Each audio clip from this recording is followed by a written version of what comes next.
Welcome to KTV. Sankranti అంటే రంగవల్లులు, గొబ్బెమ్మలతో పాటు కోడి పందాలు, ఎద్దుల పోటీలు, ఇలా వినోదభరితమైన అనేక కార్యక్రమాలకు కేర్ ఆఫ్ అడ్రస్. సంక్రాంతి శోభ గురించి మాట్లాడుకోవాలంటే కోనసీమకు వెళ్ళాలి. గోదావరి జిల్లాలలో జరిగే ఆ సంక్రాంతి అందరి నోట. కానీ ఇప్పుడు ఒకరి వల్ల సంక్రాంతి అంటే కోనసీమ కాదు, మా రాయలసీమ అంటున్నారు తెలుగు తమ్ముళ్ళు. ఆ విశేషాలు తెలియాలంటే ఈ స్టోరీ చూడాల్సిందే.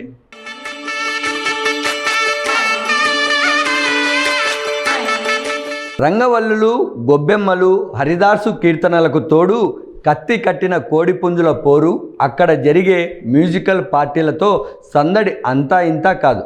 సంక్రాంతి వచ్చిందంటే దేశ విదేశాల నుంచి కోనసీమకు క్యూ కడతారు. అక్కడ జరిగే కోడి పందాల నుంచి అనేక వినోద కార్యక్రమాలను తిలకించి తిరుగు ప్రయాణం కడతారు. మళ్ళీ వచ్చే సంక్రాంతి వరకు ఆ ముచ్చట్లతో కాలం గడుపుతారు. కానీ ఒక్క నాయకుడు అలా కోనసీమలో జరిగే కోడి పందాలు, మ్యూజికల్ నైట్ సంబరాలను తమ ప్రజలకు అందించాలనుకున్నారు. ఆయనే పులివెందుల నియోజకవర్గ Telugu Desam party in charge B Tech Ravi. Pulivendula నియోజకవర్గ వ్యాప్తంగా మండలానికి 2 నుంచి 3 చోట్ల కోడి పందాల బరులను ఏర్పాటు చేశారు. పులివెందుల నియోజకవర్గంలో ఎలాంటి రాజకీయాలకు తావు లేకుండా సందడిగా జరిగేలా ప్లాన్ చేశారు. కోడి పందాలతో పాటు మహిళలకు వీలైనన్ని చోట్ల రంగవల్లుల పోటీలను కూడా నిర్వహించి వారిని ఉత్తేజపరిచారు.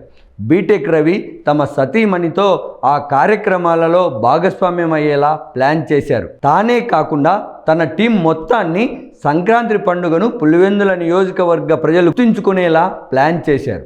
సంక్రాంతి ముగింపు సందర్భంగా పులివెందులలో ఏర్పాటు చేసిన మ్యూజికల్ నైట్కు వచ్చిన స్పందనే అందుకు నిదర్శనం. మ్యూజికల్ నైట్ను నిర్వహించే క్రికెట్ స్టేడియం వద్ద స్నాక్స్తో పాటు అల్పాహారాన్ని కూడా ఏర్పాటు చేశారు. అక్కడ 9,000 మంది అల్పాహారం తీసుకున్నారంటే మ్యూజికల్ నైట్కి ఎంతమంది పాల్గొని ఉంటారో మనం ఇట్టే అర్థం చేసుకోవచ్చు. సంక్రాంతి సందడిని మొత్తం పులివెందులకు తెచ్చిన బీటెక్ రవి వ్యూహాన్ని ఇప్పుడు ఫ్యాన్ పార్టీలో వైసీపీ అభిమానులు కూడా తెగ మెచ్చుకుంటున్నారట. ఎక్కువ కాలం అధికారంలో ఉన్నప్పటికీ తాము ఇలా సంక్రాంతి సంబరాలను పులివెందులలో నిర్వహించలేకపోయామని ఫ్యాన్ పార్టీ నాయకులు తెగ మదన పడిపోతున్నారట.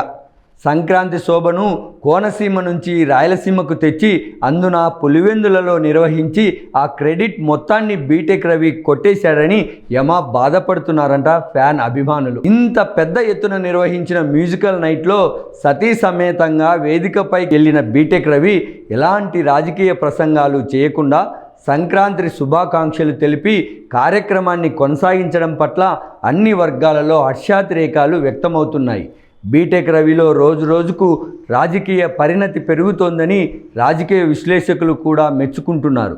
ఏది ఏమైనా పులివెందుల నియోజకవర్గంలో జరిగిన సంక్రాంతి సంబరాల పట్ల ఇప్పుడు అన్ని చోట్ల చర్చ జరుగుతోంది. రాబోయే సంక్రాంతికి పులివెందుల నియోజకవర్గ ప్రజలతో పాటు ఆ ప్రాంత అల్లుళ్ళు కూడా ఈసారి సంక్రాంతి సంబరాలకు పులివెందులకు రావడం ఖాయమన్నటువంటి చర్చ ఇప్పటి నుంచే ప్రారంభమైంది.